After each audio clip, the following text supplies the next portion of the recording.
What is up, car addicts? Welcome back to the series where I build popular movie/TV show vehicles using cars in GTA Online.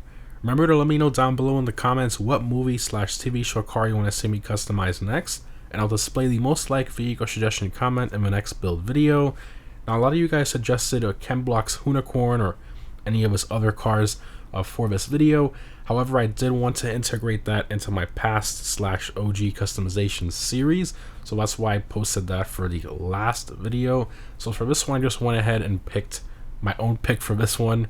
Now again, guys, for future vehicle suggestions, like I always state, as much as the community loves the Fast and Furious cars, let's try to focus on some of the other popular movie cars if possible, so it's not too repetitive. Eventually, yes, I will do the Fast and Furious cars, but I want to do most of the other popular movie/TV show cars first. So in today's video, we're going to be building the custom 2016 Chevy Camaro SS known as Bumblebee from the movie Transformers: The Last Knight. The vehicle we're going to be using for this build is the Vigero ZX.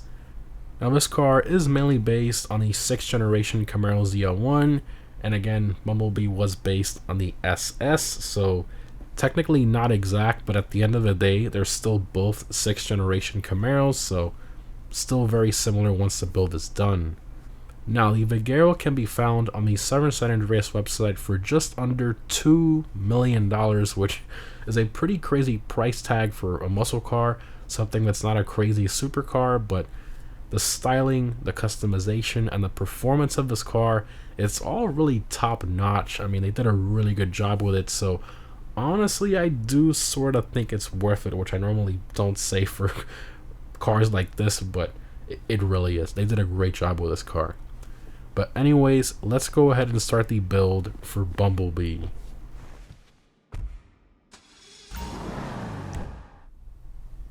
Alright, Bumblebee build, let's do it. Okay, armor, like we always do, we do max armor and most of the performance mods for these builds. Brakes, armor, all that good stuff. So, front bumpers. So the front end of the car, as you can see, it has an extremely aggressive front splitter with very, very large winglets. And the closest to that, if you scroll all the way to the bottom, is going to be the Super Carbon Splitter. That one has large winglets. Now, yes, it does have the canards, which the rear one doesn't have. And it does have the reinforcement brackets there, which the rear one also doesn't have. But out of all of these, the closest is definitely going to be the Super Carbon Splitter. Alternatively, you probably could go with the stock option, but I think it definitely needs those winglets to kind of go with the crazy kind of factor of that car. So, do the Super Carbon Splitter. Rear bumpers. So the rear bumpers for this car is just rear diffusers, basically. And the real car did have a vented rear diffuser, so we're gonna go with a vented carbon diffuser here. It's not identical. The vent is sort of different, not the same, but definitely the closest we have. So we'll do the vented carbon diffuser. Engine upgrade, exhaust with some gas here.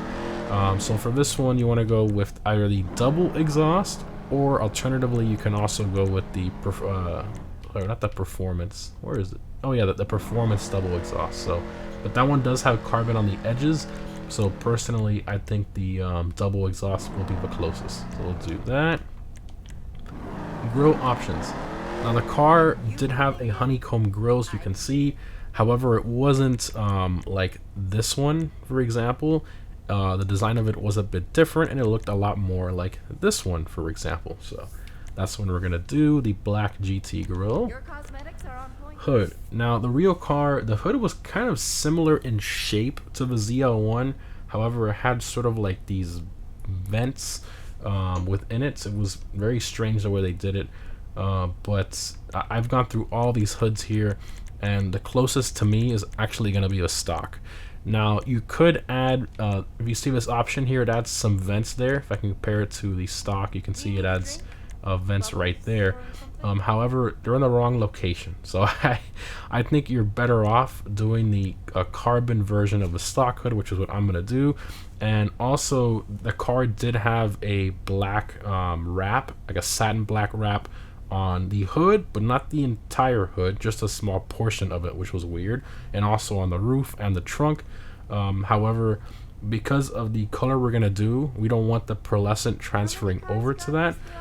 So at least to me, the best thing to do here is to go with the carbon variants for the roof and all that stuff, so that we don't have that pearlescent transferring over to our secondary color too much. Okay, so for lights for this one, you definitely want to stick with the stocks. The xenons are just way too much blue in there. You want to stick with the stock lights for this one. Liveries, you're going to skip that, leave it stock. Louvers, also stock. The real car didn't have louvers. Mirrors. Now the real car did have these crazy looking slim mirrors, and I think the closest to that will be the carbon GT mirrors, so we're going to do that. Plate. The car didn't have a plate, however it did have sort of like a black, I guess, vinyl in this area. So we're going to just do a black plate there. Respray. So the important part, this one's simple. You don't need a crazy crew hex. I mean, you'll probably get a little closer with that, but personally, I think the metallic standard yellow is perfect. I mean, it's really, really good. However, for the pearlescent, instead of doing yellow or race yellow, I think that's just overkill. It's way too bright. Personally, I think the perfect balance is either a gold or like an orange. Personally, I think the gold is perfect, not too bright, and it's still very noticeable. So definitely do that there. Secondary color is any secondary parts you choose, and the interior stitching, as you can see. Now, since we're not going to use any, we're not going to use the secondary parts, we can put the secondary color to whatever we want. So the real car, the interior stitching was just like the typical silver grayish stitching, so we'll just throw some silver stitching on there. Trim color is the interior color. For this, you can do black, but I think it looks a little more realistic if we leave it with the graphite. So we're gonna do that. Roof. For this one, the car did have a satin black roof, but again, because of the pearlescent situation, we're gonna do a carbon roof.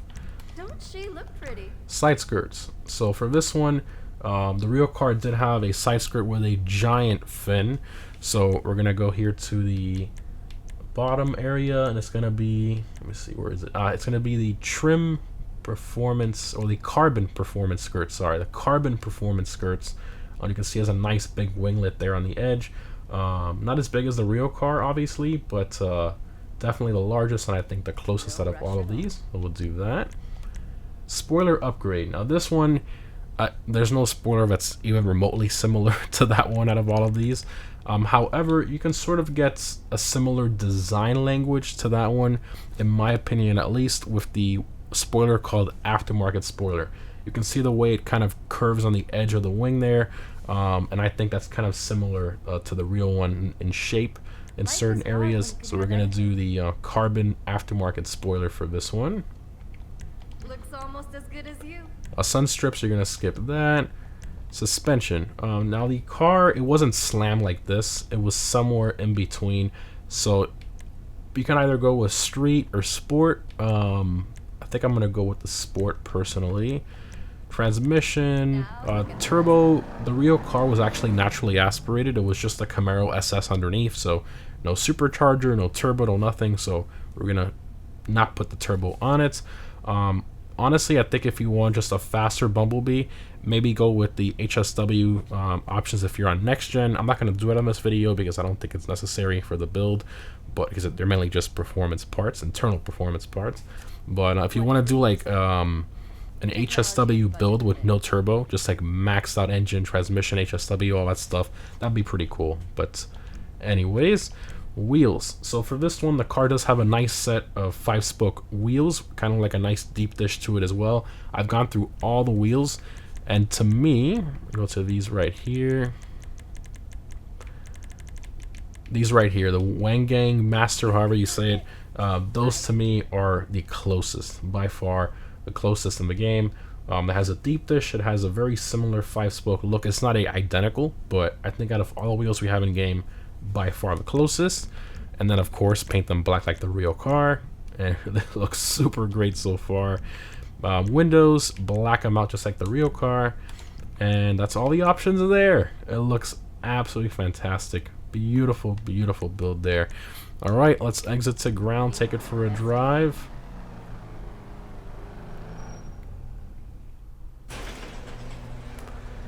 Oh yeah, the lights there, beautiful. It's still snowing in GT Online.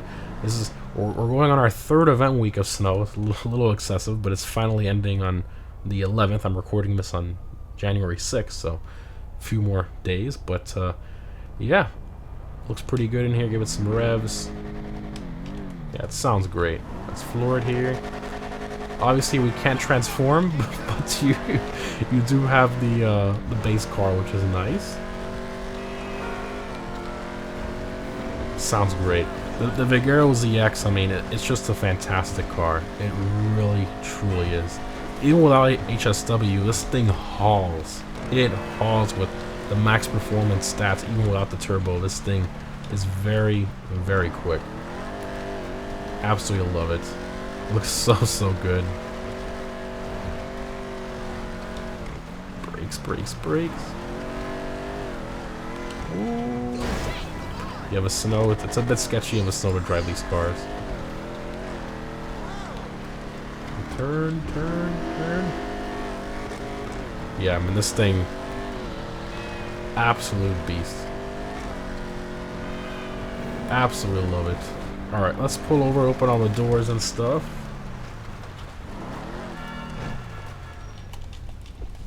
Oh, look, here you got some Transformers action. You ready? Boom! Transformed. Look at that. Amazing, right? Fun fact, the actual car had Lambo doors on it, which was kind of weird. Very, very strange, but yeah, here we go. Here's the engine model. Pretty similar to the real car. It looks like decently similar to the Camaro SS engine model. The interior, of course, we did the stitching and all that. I think it looks fantastic. Maybe should have gone a bit darker on the stitching, maybe the black steel or something, but the silver still looks pretty good. Trunk opens up back here just like the real car. Very, very small opening. The real car is just like this. I had a Camaro and it's just like that. Awesome. Yeah, even without making any movie builds, just the Vigero itself is just a really, really good car. I love this thing. Absolutely love it. Yes, it is pretty expensive. I mean, it's almost $2 million for a muscle car. Absolutely ridiculous. However, I would argue it's the best muscle car in the game. I mean, well, you do have the Buffalo STX and the Hellfire, but if you're like a Camaro or Mustang fan, I mean, this thing, oof. I guess because, you know, the Camaro and Mustangs are more like the pony cars, or more like sports car tailored instead of like traditional muscle, but yeah.